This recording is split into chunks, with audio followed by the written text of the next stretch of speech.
Time check tayo mga kabiyahero, alas 2:18 na ng madaling araw. 3 ikot lang ako ngayon mga kabiyahero at sobrang antok ko na. Dapat mag-aapat sana ako. 3 ikot lang dahil nga antok na. Ngayon mga kabiyahero, bibilangin natin kung magkano yung koleksyon natin sa 3 ikot, kung magkanong susobrahin, magkanong ikagas, tsaka yung boundary.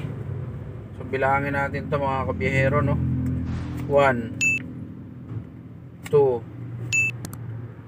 3 4 5 6 7 8 9 10 11 12 13 14 15 16 17 18 19 20 2,000 21 22 23 24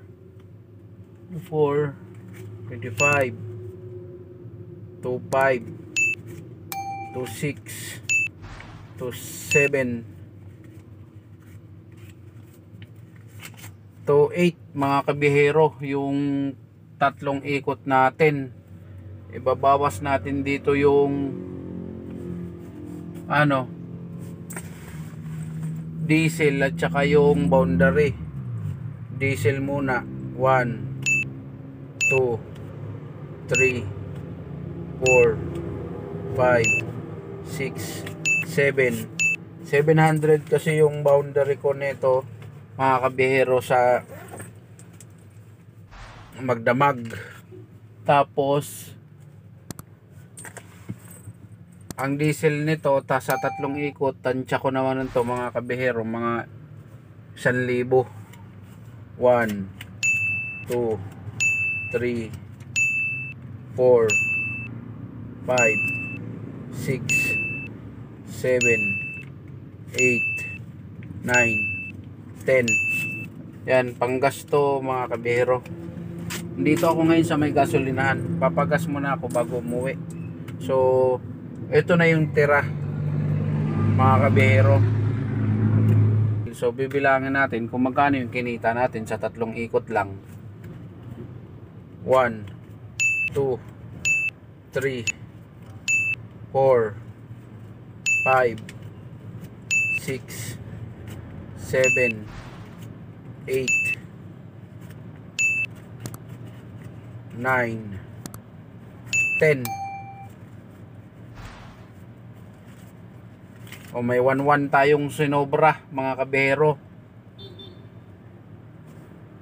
Sa 3 ikot meron tayong sobrang 1,100. So okay na yun mga kabihero.